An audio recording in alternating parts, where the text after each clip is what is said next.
Nesse vídeo eu pretendo te mostrar três coisas. Primeiro, porque boa parte das pessoas não consegue guardar dinheiro, a armadilha que elas cometem nesse processo, também esclarecer a diferença entre renda ativa e renda passiva e, por fim, te dar uma sugestão de um método simples, prático e funcional para que você comece efetivamente a guardar dinheiro e investir para que você possa lá na frente conquistar o objetivo de atingir a liberdade financeira. Pegando o primeiro item, porque boa parte das pessoas não consegue guardar dinheiro, é lógico que é totalmente compreensível quando você pega alguém que ganha um salário mínimo e essa pessoa não consegue guardar nada, porque afinal de contas é apenas um salário mínimo em um país onde o custo de vida não para de aumentar. Você pega preço do ovo tá subindo 20% em um ano, da carne tá subindo mais do que isso, nas grandes cidades a moradia é extremamente cara. Então é natural que você olhe para uma pessoa que ganha pouco e fala, cara, por isso que ela tá endividada. Mas aí vem o questionamento, e quando a pessoa ganha 10 salários, 20, 30, às vezes até mais do que isso, e quando você vai olhar, essa pessoa está endividada também. E aí quando você olha dados, como por exemplo esse que eu tô colocando na tela, a fonte é a Confederação Nacional do Comércio, você vê que quase 3/4 das famílias brasileiras estão endividadas. E eu acredito até que isso aconteça por conta delas não entenderem a diferença entre renda ativa e renda passiva na hora que vão consumir. E aqui eu vou pegar um conceito lá do livro Pai Rico, Pai Pobre. No Pai Rico, Pai Pobre, há uma frase bem emblemática onde o Robert Kiyosaki ele afirma o seguinte: os ricos compram ativos, a classe média compra passivos achando que são ativos e o pobre só tem despesas. E depois ele coloca um esquema falando que você deveria comprar ativos e com o tempo seus ativos deveriam comprar os seus passivos. E ele classifica ativo como aquilo que te gera dinheiro, passivo aquilo que tira dinheiro do seu bolso. E aqui eu vou dar um exemplo de uma armadilha, e eu vi vários amigos da época do exército caindo nessa armadilha, que é a seguinte, né? Você pegava a pessoa e ela tinha o sonho de trocar de carro. Tinha um Gol e queria pegar um Corolla. E aí para isso a pessoa começava a poupar. Os que eram mais disciplinados, né? Alguns simplesmente faziam financiamento e pagavam juros exorbitantes, já que o financiamento de veículo é muito caro. O de imóvel é mais barato que a garantia é o próprio imóvel. Como o próprio nome já diz, ele não se mexe. Já carro não, ele se mexe, você pode esconder no Paraguai, etc. Então os juros são bem altos. Mas pegando o cara que era disciplinado, ele começava a poupar um dinheiro todo mês, ia juntando, vendia o carro antigo, comprava o novo. E aí começava o problema, porque a renda ativa dele não tinha mudado em nada. A renda ativa é aquela que vem do seu trabalho. No entanto, agora ele tinha um bem de preço mais alto e com manutenção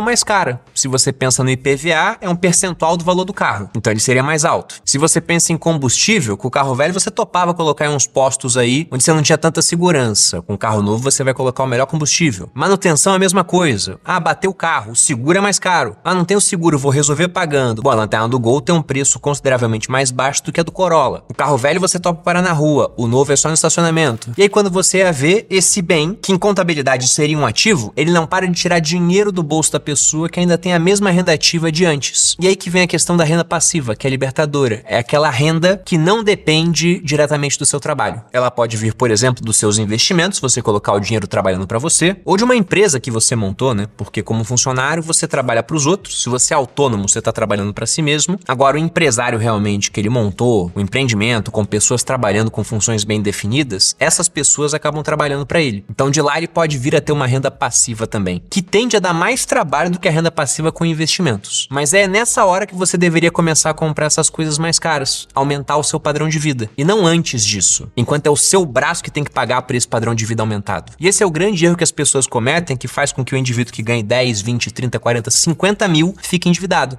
Ele vai trabalhando mais, vai ganhando mais dinheiro. Geralmente essa pessoa não sabe investir, então ela pensa que investimento é poupança, mas ela também entende que a poupança está sempre perdendo para a inflação. Então fala, não vale a pena investir. E ela vai comprando as coisas que dão mais custo de manutenção, só que uma hora essa renda ativa dela tende a estagnar ou talvez até venha a cair. Isso costuma acontecer por conta de idade. E aí nessa hora ela já tem um padrão de vida, e é muito fácil você subir o padrão de vida. Agora na hora de descer os degraus dessa escada é tremendamente complicado. Então a renda para de vir, o custo lá no alto, e aí começa a situação de endividamento em um país onde o crédito é muito caro. E aí, para que você não caia nessa armadilha, eu vou passar agora a sugestão de orçamento, que como eu já disse anteriormente, né, é apenas um guia. Eu sei que algumas pessoas têm uma vida mais complexa, já têm filhos, já tem uma herança, né, dívidas que têm que ser pagas, etc. Para outras vai ser muito simples. Eu, por exemplo, segui praticamente essa sugestão com umas pequenas diferenças de percentual, assim que eu me formei na Academia Militar das Agulhas Negras lá em 2010. E para mim foi muito simples, porque em dezembro eu ganhava R$1.000 como cadete, aí eu me formei em janeiro, comecei a ganhar 4.500 como aspirante oficial. Então eu simplesmente pensei, se antes eu vivia com R$1.000, tudo bem que eu não pagava aluguel, né, morava dentro da Academia Militar, mas agora será que eu não posso viver com 3.000? Aí eu consigo adequar essas despesas, o carro moradia, e ainda tem 1.500 que eu vou tratar como se não fossem meus, mas sim do meu eu do futuro. E aí, graças a esse hábito, eu comecei a formar um patrimônio. E como eu tinha esse orçamento definido, né, qualquer renda extra que entrasse, por exemplo, 13º, eu nunca recebi 13º, porque eu interpretava que não era meu, era do eu do futuro. Todos eles foram integralmente investidos. Eu simplesmente pensava, o ano não tem 13 meses, tudo bem que tem aquela conta, né, um mês tem 28 dias, então pega esses 2 dias a mais de 1, 3, etc, você soma, vai dar um mês a mais. Só que eu já tava vivendo os 12, então eu pegava aquele dinheiro e investia. E se eu atrasasse meu investimento por algum motivo, eu pagava multa e juros pra mim mesmo. E pra começar a sugestão de orçamento, eu acho que o principal é já entender que uma parte do que você ganha não te pertence. Isso vai pertencer ao seu eu do futuro. Nessa sugestão, eu coloquei que você deveria destinar 15% daquilo que você recebe, e isso deveria acontecer no momento que o dinheiro cai na sua conta, para os investimentos pensando em liberdade financeira. Pô, Bruno, mas esses 15% na remuneração que eu tenho atualmente vai dar muito pouco dinheiro, eu fico até desanimado de investir. Eu entendo essa parte, né? Afinal de contas, você vai lá e investe, por exemplo, R$300 e vai olhar no mês seguinte você tem 303 e uns quebrados. Então é desanimador no começo. As coisas demoram para acontecer, até que acontecem de repente. Quando os montantes já estão maiores, você vê realmente aquilo crescendo com mais intensidade. E essa é uma dica que eu posso passar para que você não fique tão desanimado. Esqueça os dias, os períodos de meses e comece a pensar em anos. E aí, dando um exemplo de uma pessoa que começa a investir R$300 por mês, em comparação com uma outra que pensa, não, isso é muito pouco, eu vou esperar para ter mais dinheiro para investir. Ela espera 10 anos para começar, aí começa com 500. Esse dos R$300, ele vai investir durante 30 anos. O dos 500 esperou 10 e começa a investir depois, então teve 20 anos de investimento. Aqui eu não vou considerar a inflação nesse período, porque o objetivo é focar na diferença entre ambos os casos. E eu vou supor que ambos tiveram a mesma rentabilidade, 10% ao ano, o que é a média da nossa Selic, se a gente pega nos últimos 10 anos. Pegando esse primeiro investidor, que eu chamei de pessoa A, que investiu R$300 por mês, com uma rentabilidade de 10% ao ano, e de aportes ele teria somado a quantia de R$108 mil,